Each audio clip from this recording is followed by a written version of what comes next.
Uma boa noite a todos, os irmãos, as irmãs presentes hoje aqui neste lar, aos nossos amigos que estarão nos assistindo também no canal Amigos da Caridade no YouTube. Todos sintam-se acolhidos, abraçados pelas boas vibrações que aqui todos nós estamos para receber, já estamos recebendo. Nossa gratidão pela oportunidade desse estudo, do aprendizado, que quem tem primeiro é aquele que é privilegiado por poder estudar antes de vir aqui compartilhar as máximas do Cristo por intermédio da doutrina espírita. É apenas um repasse de informações, porque de nosso nada temos, além da boa vontade, do amor a este trabalho. Nós vamos falar hoje sobre o tema Senhor, que fazer diante da calúnia que nos dilacera o coração? O pessoal que está acompanhando no YouTube, o título está um pouquinho mais curtinho porque não coube, né? Aliás, é muito grande. Por que botar um título tão grande, né? Brincadeiras à parte. Quem disse isso? Por que um título tão grande? Porque é uma frase. Quem disse essa frase? Aliás, quem pronunciou esta pergunta? Quem fez esta indagação e a quem se dirigia?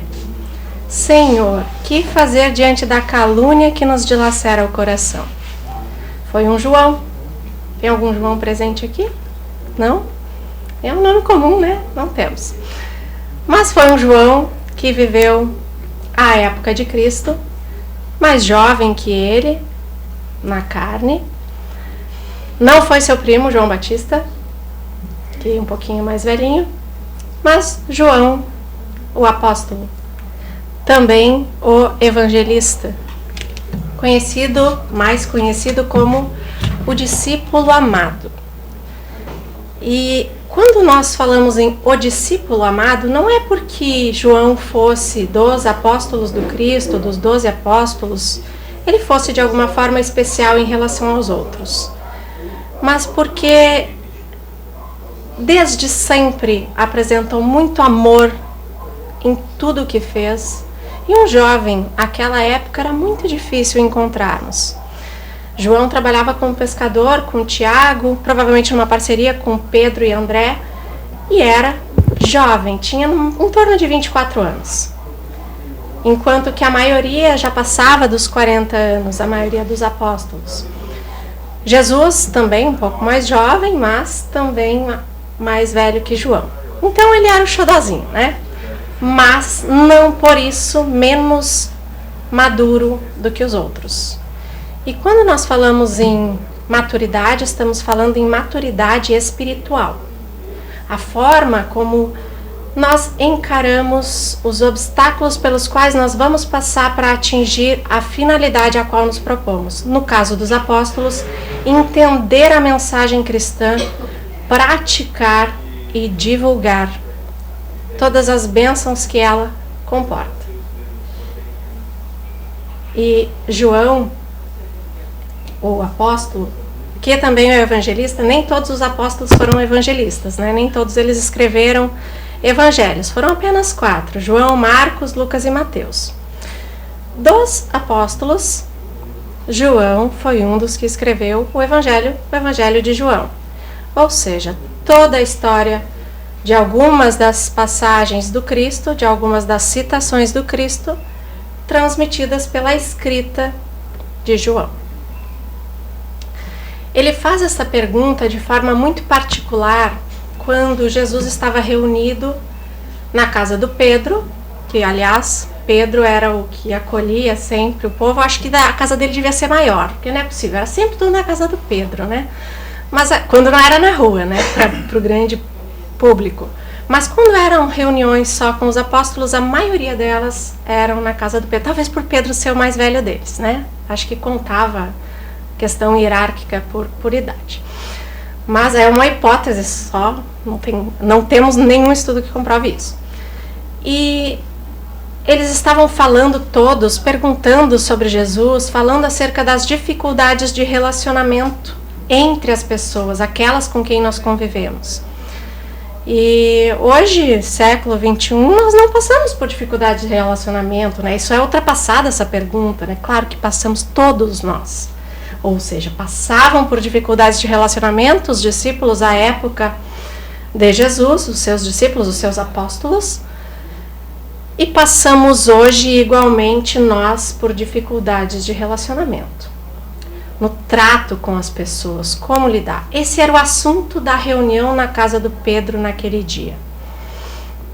Quando, fim do assunto dessas dificuldades mais extremas dos núcleos familiares e das relações do dia a dia, João, um pouco preocupado, mostrando preocupação, pergunta para Jesus exatamente isso.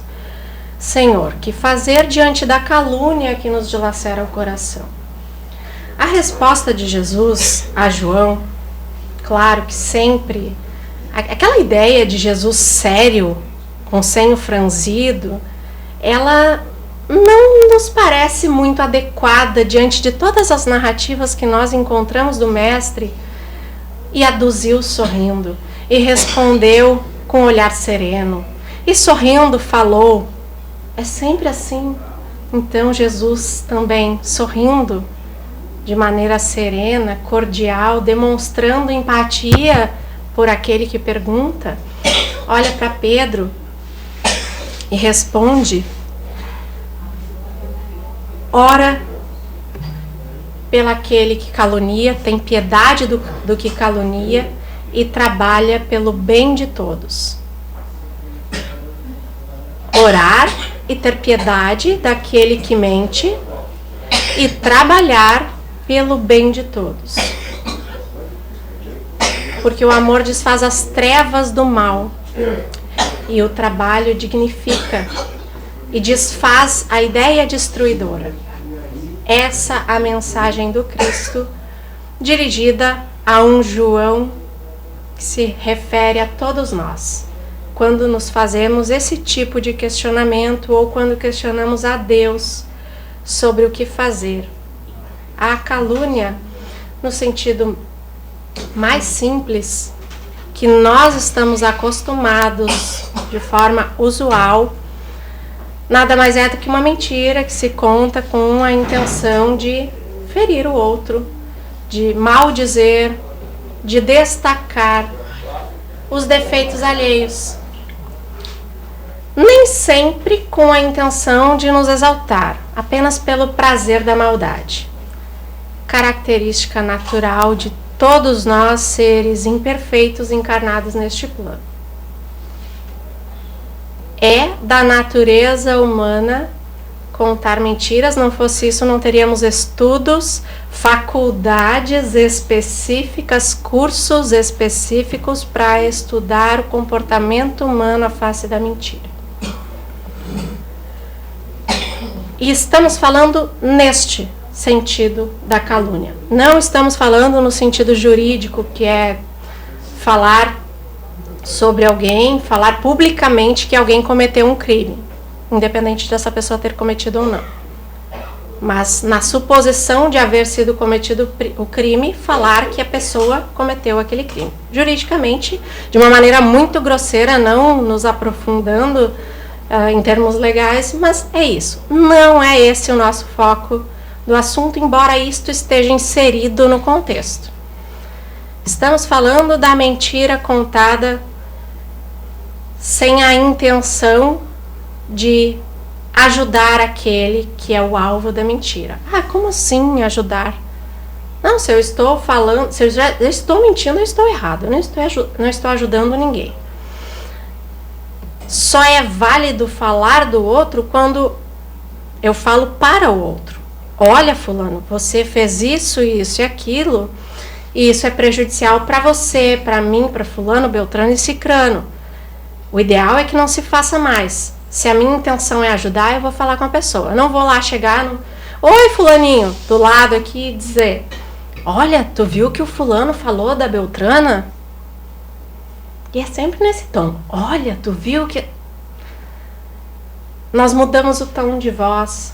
Nós tememos ser pegos na mentira que estamos contando.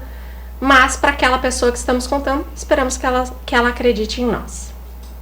Mas a questão não é contar a mentira, e sim é o que fazer posto que ela foi contada.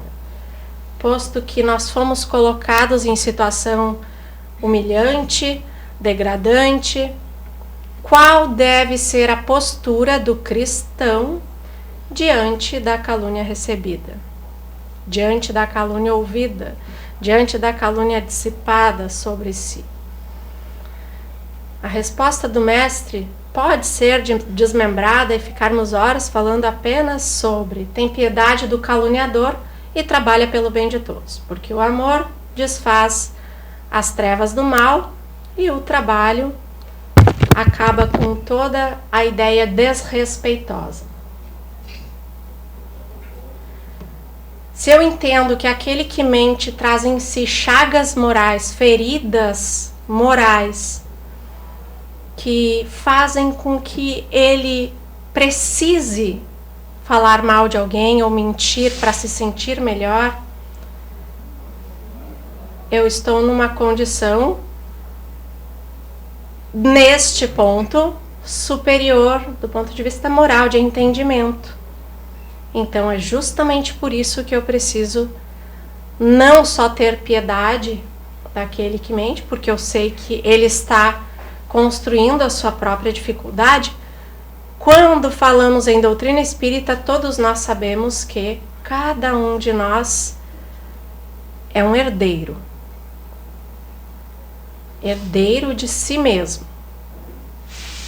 Se hoje eu estou passando por algumas dificuldades, eu vejo algumas coisas acontecerem, isso me entristece profundamente, me machuca, e eu vejo que as coisas não têm solução, eu acho que nada pode ser solucionado quando se trata de determinado assunto ou de assuntos gerais.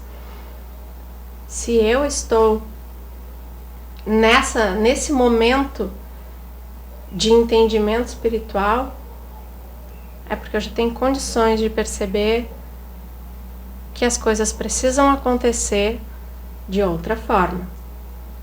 Ah, mas o fulano, cicrano e o beltrano não fazem assim. Vou andar conforme a maré.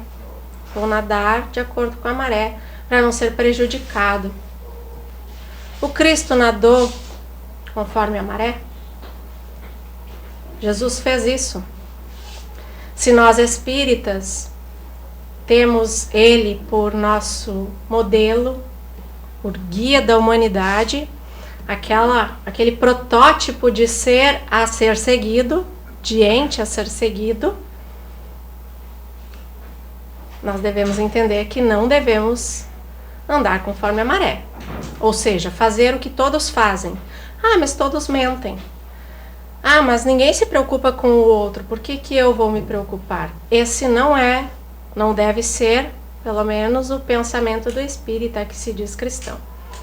Porque se for, diz-nos o Evangelho, não é nem espírita e muito menos cristão. Ele é o nosso modelo.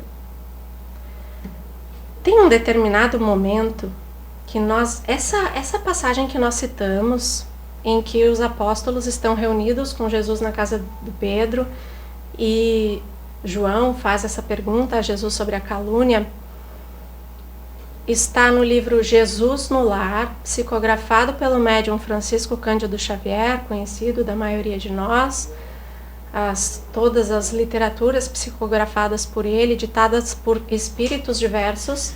Esta obra, Jesus no Lar, foi ditada pelo espírito Neio Lúcio, e é no capítulo 42 que nós vamos encontrar a narrativa integral desta passagem. Claro que extraímos apenas a frase e o conteúdo do capítulo 42, intitulado A Mensagem da Compaixão.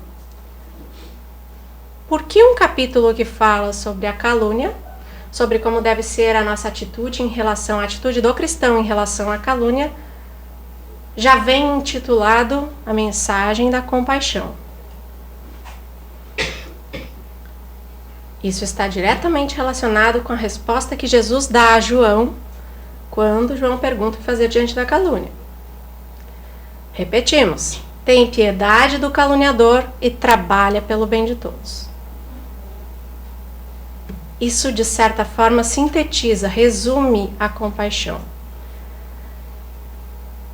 quando nós vamos terminar a leitura do capítulo, para aqueles que tiverem oportunidade de ler o livro, em todas as respostas que Jesus dá a cada um dos seus apóstolos que emenda uma pergunta de mesmo teor após a pergunta de João, nós vamos encontrar em síntese o perdão. E é sobre isso que nós vamos tentar refletir um pouquinho, trazer alguns apontamentos para, sob esse aspecto, entendermos o que fazer diante da calúnia. Por quê? Nós vamos encontrar no Evangelho segundo o Espiritismo uma citação que é extraída do Evangelho de quem? João, o mesmo que nós citamos da obra Jesus no Lar, capítulo 8 do Evangelho de João, versículos de 3 até o 11, nós vamos encontrar uma passagem muito conhecida cuja principal frase da passagem a maioria de nós se utiliza por vezes no dia a dia, a fim de desculpar-se de erros cometidos, de forma um tanto quanto irrefletida na pronúncia desta frase. Aquele que estiver sem pecado, atire a primeira pedra. Esta é a frase. Nesta passagem do Evangelho de João, no capítulo 8, do versículo 3 até o 11, nós vamos encontrar uma das mais tristes, humilhantes e trágicas histórias relatadas nos evangelhos. A da mulher adúltera. Então os fariseus trazem para Jesus no meio da praça, jogam no meio da praça uma mulher, atiram assim como se fosse qualquer monte de coisa e dizem, mestre, de forma irônica, obviamente, que os fariseus não chamariam Jesus de mestre de forma sincera e cordial. Mestre, esta mulher foi surpreendida em flagrante adultério. Moisés, pela lei, ordena que se lapidem as adúlteras. Uma morte muito altruísta, muito generosa, aquela morte por apedrejamento, que era praticada à época segundo a lei mosaica. Moisés, pela lei, ordena que se lapidem as adúlteras. Tu, pois, que dizes? Obviamente que os fariseus faziam isso no intuito de encurralar Jesus para o tentar e conhecendo a bondade, a generosidade, a forma como ele sempre demonstrava que erros poderiam ser perdoados, colocar Jesus contra a lei mosaica, praticada naquela época. O que Jesus faz? Abaixa-se, começa a riscar com o dedo na terra. Aliás, é o único momento histórico em que Jesus, por sua própria mão, escreve algo. E escreve na terra. Primeira ventania, na verdade não era difícil ter vento, né? Apesar do calor natural. Sem registros para a história, mas registrados por aqueles 4 que nós citamos: João, este sobre o qual estamos falando, Marcos, Lucas e Mateus, os 4 evangelistas. Jesus não escreveu nada dele. Ele não era um narcisista que queria ser admirado por todos. Apenas passava a sua mensagem da compaixão em todos os momentos e nos instruía quanto ao futuro que nos aguardaria caso procedêssemos bem ou caso procedêssemos mal. Enquanto ele riscava, os outros impacientes continuavam a perguntar: o que tu diz sobre isso? Jesus se levanta, para de riscar na terra e diz a clássica frase: aquele dentre vós que estiver sem pecado, lhe atire a primeira pedra. E foram saindo um a um, segundo a passagem, primeiro os mais velhos. Algumas traduções traz primeiro os velhos, dando-nos a entender que aqueles que eram mais velhos tinham tido mais tempo de cometer mais equívocos. o que entendemos hoje, em se tratando de uma única existência, como algo, de acordo com a doutrina espírita, não verídico. Porque sabemos que cada um de nós encontra-se em um nível evolutivo diferente, podendo sim um adolescente ter cometido muito mais erros, muito mais pecados do que um idoso na presente existência. E mesmo em existências passadas, somando a nossa bagagem espiritual. E foram saindo um a um, e o resultado nós sabemos. Jesus fica sós com a mulher adúltera, pergunta a ela: mulher, onde estão os que te condenaram? Os teus acusadores, ninguém te condenou? E ela: não, Senhor. E ele: pois eu também não te condeno, vai e não tornes a pecar. Aliás, o que ele dizia para a maioria. A mulher sai, não se tem mais nenhuma explicação, nenhuma hipótese do que possa ter acontecido com ela, mas é no livro Luz no Mundo, psicografado pelo médium Divaldo Pereira Franco, através de autoria do espírito Amélia Rodrigues, que encarnada aqui no Brasil foi Amélia do Sacramento Rodrigues, uma professora voltada à área de educação cristã também, e que na espiritualidade seguiu trabalhando pela educação e sob as bases cristãs, tornando-se uma profunda estudiosa das passagens bíblicas que envolviam o Cristo. No livro Luz no Mundo, nós vamos encontrar, sob a ótica espiritual, a narrativa do que aconteceu depois daquele momento. Depois daquele momento, a mulher, desesperada, volta à noite, a fim de não ser vista, encontra Jesus, desejando pedir uma orientação, estava desesperada. O pai não ia mais aceitar ela, manchando a honra da família, uma adúltera, mal falada por todos. O marido, que assistiu tudo de braços cruzados, nem sequer perguntou para ela se era verdade ou não, ficou do lado dos acusadores, mas saiu também envergonhado quando Jesus diz a frase: aquele que estiver sem pecado, ele atire a primeira pedra.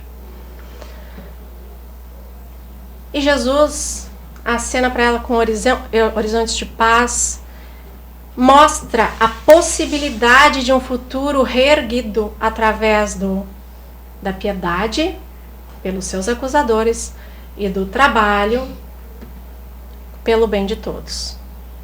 A mesma resposta que Jesus deu a João naquela assembleia lá no livro Jesus no Lar. 10 anos depois, está ela lá na cidade de Tiro, numa humilde cabana, em que ela acolhe viajores, pessoas doentes, já quase sem vida, já desenganados, alguns com lepra, a hanseníase, que na época não tinha cura.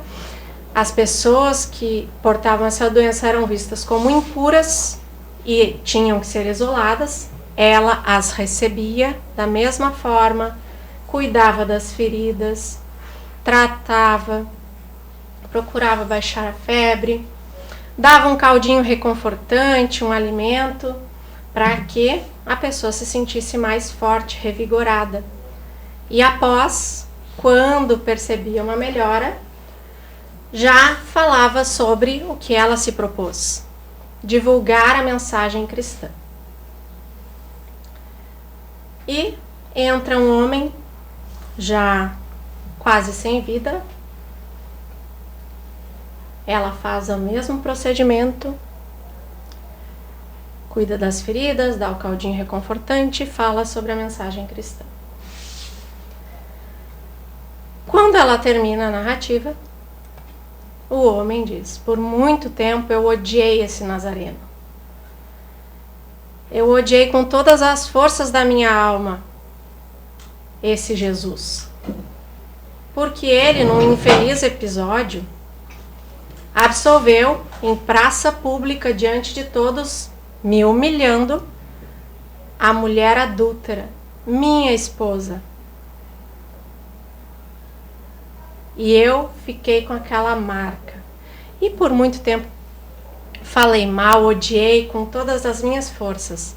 Mas o tempo passou, a doença se abateu sobre o meu corpo. E a doença, para qualquer pessoa, sabemos, flexibiliza a dureza dos nossos corações. Porque todos nós ficamos um pouco mais vulneráveis. E isso, claro, é natural. Não é um processo que nós vamos escolher. Agora eu vou ficar uma manteiga mole porque eu fiquei doente. Mas é um processo natural. A maioria de nós que já passou por algum tipo de enfermidade sabe o quanto a gente fica frágil emocionalmente, o quanto a gente se sensibiliza, o quanto nós ficamos mais aptos a receber mensagens que nos voltam ao alto, a vida espiritual e menos a vida material. Ele percebeu que aquela vida que ele levava, da forma como ele vivia e os sentimentos que ele produzia, só o estavam prejudicando. A raiva, o ódio, o sentimento de vingança, o ressentimento, enfim, tudo isso estava adoecendo ele emocionalmente e fisicamente. E ele passou a prestar atenção na mensagem daquele a quem ele combatia, Jesus.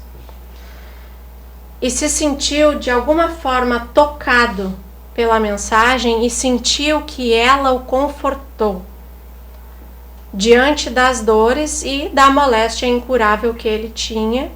E ele pensou assim, nossa, se alguma coisa tem, eu vou passar a observar melhor e conhecer melhor como é onde eu vou viver, para onde eu vou quando esse corpo físico morrer, porque alguma coisa eu já percebi que tem.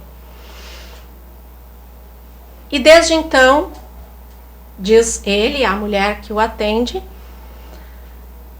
venho procurando incessantemente aquela a quem por descuido, negligência e irresponsabilidade, aquela com quem só ela se casou, e eu logo nos primeiros dias de casado já me entreguei às noitadas, às farras com os amigos, e a abandonei dentro do meu lar, aquela que por se sentir só, desamparada, caiu na primeira conversa que ouviu fora, e eu busco ela incessantemente para pedir perdão. Eu nem sei se ela está viva ou não, mas no estado em que eu estou, eu sei que eu vou morrer, vai ser breve isto, vai acontecer logo, sei que não vou mais encontrá-la, mas onde quer que ela esteja, gostaria muito que ela me perdoasse. Mas infelizmente essa tristeza eu carrego, não a encontrei. E ela, se reconhecendo na narrativa daquele homem, sabendo que era dela que ele falava, mesmo sem que ele a tivesse conhecido, com a voz embargada pela emoção, só afaga os seus cabelos e diz: meu amigo, descanse, porque ele, o perdão, nós dois já o encontramos, graças a Deus e à mensagem de Jesus. É uma das mais tristes, humilhantes e trágicas histórias que nós encontramos narradas, esta no capítulo 8 do Evangelho de João. Mas é também uma das mais belas, que nos mostra o quanto o arrependimento sincero, primeiro dela, depois dele, o desejo de perdoar e de ser perdoado, o quanto isso pode nos ajudar, nos elevar enquanto seres que buscam alguma coisa além dos prazeres materiais. E é exatamente isso, esse perdão desinteressado, ela poderia muito bem ter se apresentado a ele e dito: olha, sou eu. Mas, entendendo que aquilo poderia mais causar um sobressalto, algum tipo de humilhação ou vergonha que ele mesmo pudesse sentir diante dela, pelo tormento que ele já estava passando, resolveu calar-se. Como um bom cristão que entende a dor do outro e sabe que não dá para ficar cutucando na ferida enquanto ela está aberta e não há remédio. Porque para ele, o remédio encontrado foi a vibração de amor que ela emitiu e todos os cuidados que ela teve para com ele no momento em que ele mais necessitou e que havia sido abandonado por todos. É justamente sobre essa forma de amar, que é o perdão, que a resposta de Jesus a João, em cima da pergunta: Senhor, que fazer diante da calúnia que nos dilacera o coração, volta-se exatamente ao perdão. E não aquele perdão da boca para fora, só em palavras. Tem um autor espírita que recentemente, depois de muitos anos, quase 2 décadas estudando doutrina espírita e já tendo lido várias de suas obras, eu fui saber que eu sempre falei o nome dele errado. Eu conhecia por Richard Simonetti, mas esses dias eu vi ele mesmo falando dele como Richard Simonetti. Então, sempre que eu posso, sabe aquela história do Evangelho, lá capítulo 24? Não ponhais a candeia debaixo do alqueire? Então, sempre que eu posso, eu coloco a luz em cima da cesta, para que todo mundo possa ver, não escondidinho. Não que isso vá mudar a nossa vida, mas Richard Simonetti tem um livro, primeira edição, que foi a que eu li, capinha verde, intitulado 70 vezes 7. Aliás, ele tem uma coleção, antes que o galo cante, 70 vezes 7, sempre frases que foram pronunciadas por Jesus. E esse livro vai falar justamente sobre o perdão. Este autor enumera alguns tipos de perdão comumente praticados entre nós. Ah, mas então nós perdoamos, por que nós precisamos ouvir a mensagem de Jesus sobre a misericórdia, sobre o perdão, sobre amar até aqueles que nos prejudicam? Todos nós praticamos, cada qual ao seu modo. Eu perdoo, mas nunca mais quero ver aquele infeliz sem era nem beira. Não, eu perdoo de todo o coração, mas Deus há de castigar esse homem porque ele fez, essa mulher, enfim, essa pessoa. Eu perdoo, mas ele vai ter que ouvir poucas e boas. Eu perdoo, mas que me aguarde, no momento oportuno, trarei tudo o que é necessário, porque precisa ouvir e vai saber. Esse perdão, ele tem base no orgulho e na vaidade. É um perdão que, na primeira oportunidade, desde o início, ou logo após, ou com tempo calculado, humilha, magoa, machuca. O verdadeiro perdão está ligado ao esquecimento das faltas. E o esquecimento das faltas, pasmemo-nos, mas não está ligado à perda de memória. Nós podemos ser prejudicados por alguém, perdoar e não esquecer o fato, mas perdoar sinceramente.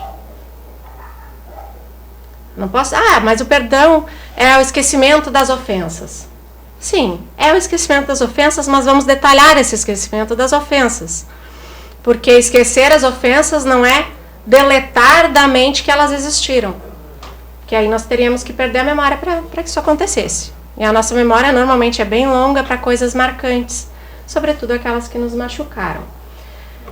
Como então é este verdadeiro perdão, esse esquecimento das ofensas sem esquecer o fato? É quando eu me lembro do fato, da ofensa no geral, mas eu não ressinto ela, eu não tenho ressentimento. Eu não estou sentindo de novo tudo o que aconteceu. Aconteceu, passou, enfim. Esquecido. Aquilo não me machuca mais, não me corrói, porque essa ideia de mágoa a mágoa que nós sentimos, o ressentimento, quando nós nos sentimos ofendidos, e nós só nos sentimos ofendidos porque somos muito orgulhosos, porque aquele que não tem orgulho não se ofende, não tem do que se sentir ofendido. Quando eu ressinto tudo o que me aconteceu, eu estou matando todas as defesas do meu organismo. Não existem anticorpos para aquele que só quer a vingança, para aquele que não perdoa. É ciência espírita com base na ciência acadêmica, tradicional, na medicina. Nós vamos encontrar cada vez mais estudiosos desta área venerável, que é uma das que mais recebe emissários do alto para fazer crescer, expandir os conhecimentos, que é a da medicina, porque nós não temos missionários só nas religiões. Não existem espíritos missionários só do nível de Madre Teresa de Calcutá, de Chico Xavier, enfim, não Irmã Dulce. Não existem só esses tipos de missionários. Nós encontramos missionários nas áreas de tecnologia, de medicina, da história, da geologia, da geografia, da matemática, da física. Em todas as áreas do conhecimento humano nós encontramos emissários divinos, missionários, pessoas encarnadas, espíritos que receberam a oportunidade de vestir um corpo assim como nós, porém intelectualmente e muitas vezes também moralmente, mas isso não é regra, muito à frente do seu tempo, que ajudam a fazer crescer, a fomentar o estudo sobre determinado conhecimento daquela área específica. Tem sim sua missão. Dedicam-se amorosamente e exaustivamente, por vezes, àquela tarefa, sem preocupar-se consigo, com as suas prioridades da vida material, da vida orgânica, por vezes da saúde. E cada vez mais esta área do conhecimento, a medicina, vem através de alguns profissionais apresentando mais itens à lista das possíveis doenças causadas pelo não perdão, pelo ressentimento. É como eu querer que o meu vizinho morra e eu beber o copo de veneno. Ah, mas eu vou deixar um golinho para ele. Eu bebi primeiro. Quem é que vai morrer primeiro? Eu. Pode ser que depois que eu morra, ele nem beba o resto do veneno. Assim é quando eu me ressinto, eu tenho raiva do outro, eu não perdoo e só penso naquilo dia e noite. E sempre que falo o nome da pessoa, eu já me desequilibro. Emocional e por vezes fisicamente demonstro isso. O ressentimento, a mágoa que nós nutrimos, cultivamos como se fosse algo que tivesse que crescer e florescer, porque cuidamos com tanto mais carinho do que das nossas virtudes, eles vão criando em nós na mesma proporção, eles vão crescendo em nós na mesma proporção que o veneno destruidor. Ou seja, eles vão nos matando. Organicamente, psiquicamente, psicologicamente. E nós somos os destruidores da nossa saúde física, orgânica e mental, emocional. Quem é que comanda a embarcação? Não são os tripulantes. Não são as pessoas que me magoaram que comandam a minha vida. Sou eu, o espírito, o ser pensante e imortal. A eternidade a Deus pertence. Mas nós somos espíritos criados por Deus e que nunca vamos morrer. Se é que existe uma destinação, fulano foi destinado a passar por determinada situação. Olha só, fulaninho estava destinado a passar por esta tragédia. Se é que existe uma destinação na criação divina de espíritos, é a perfeição. Todos nós estamos destinados à perfeição relativa ao nosso grau de adiantamento. Cada um de nós vai buscando o seu degrauzinho. Ah, mas somos todos tão diferentes, como é que podemos estar todos aqui na Terra? Eu acho que eu não deveria ser desse mundo aqui. Eu devia estar num outro planeta, com seres mais evoluídos. Eu mereço? Eu já sei tudo que eu deveria saber? Eu já consigo amar aqueles que estão dentro do meu lar, sem ter rusga com um tio, com um primo, com um vizinho, com um chefe, com um funcionário, com... Eu já consigo? Então eu ainda sou da Terra, se eu não consigo. Ainda sou deste plano de imperfeições. Todos nós aqui na Terra, e fica como dica de leitura, o Livro dos Espíritos, item 100 ali, que vem seguido de algumas perguntas, vem seguido de uma escala, são itens, né? Antes da pergunta 99, depois da pergunta 99, nós vamos encontrar item 100, 101, né? Vai falar sobre a escala espírita. E na escala espírita nós vamos encontrar espíritos de terceira ordem. Espíritos de terceira ordem são espíritos impuros. Dentro dessa ordem de espíritos, nós vamos encontrar uma classe numerosa de espíritos com as suas classificações. Vamos ler uma por uma delas e com certeza nós vamos identificar em nós algumas ou todas aquelas características ali. Então, somos sim, quando nós vamos ler ali, nós vamos achar assim, tá falando de espírito desencarnado, no plano espiritual. Não.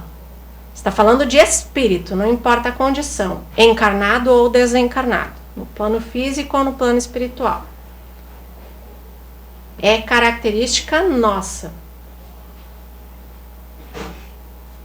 Se nós nos identificarmos com apenas uma das características dessa terceira ordem de espíritos, os imperfeitos, saibamos que estamos no lugar certo, num plano de imperfeições, qual a Terra. Ainda se encaminhando já, graças a Deus, e aos nossos esforços, se nós assim nos mantivermos nesse mesmo propósito de crescimento moral, de não andar conforme a maré ruim, fazer o que o Cristo fez, nadar contra a maré, por mais favorecido que estivesse, se fosse a favor da maré, nadou contra a maré, levou alguns consigo, e um dos mais amorosos que o seguiu foi justamente este que fez a pergunta: Senhor, que fazer diante da calúnia que dilacera o coração? João. Um dos nossos melhores exemplos de amor entre os apóstolos do Cristo. E um jovem, aparentemente inexperiente, que tem muitas experiências espirituais a compartilhar conosco nos seus evangelhos, no Evangelho de João. Como a reunião na casa do Pedro, lá no início, começou falando sobre o trato entre as pessoas, sobre os relacionamentos, e todos nós temos dificuldades de relacionamento com A ou B, não existe alguém que tenha no planeta Terra, em 2019, um relacionamento perfeitamente harmonioso com todas as pessoas que cruzam o seu caminho. Até aquelas que ele só vê uma vez no mês e conhece e cumprimenta lá de longe. Não existe alguém que esteja 100% em harmonia no relacionamento com o outro. Mas, diante das dificuldades de relacionamento, a nossa tendência natural é sempre provar para aquele com quem nós estamos discutindo que nós estamos com a razão. E quando conseguimos essa vitória, essa triste vitória, a dor vem junto. Porque quando nós vencemos nessa proposta de provar ao outro que estamos certos, nós estamos machucando o outro. Que muitas das vezes está sim com a razão. Mas não importa quem está certo e quem está errado. Para que nós possamos viver cada vez mais essa perfeita harmonia nas relações que nós falamos, é necessário que nós nos façamos apenas uma pergunta. Eu prefiro, nesses embates verbais, estar com a razão ou ser feliz? Procuremos optar pela segunda alternativa, que vai nos trazer mais tranquilidade, mais paz e vai estar mais dentro da proposta cristã que Jesus nos ensinou, através da resposta que deu a João. Tem piedade do caluniador e trabalha pelo bem de todos. Muito obrigada a todos os irmãos pela atenção e continuemos na paz do Cristo.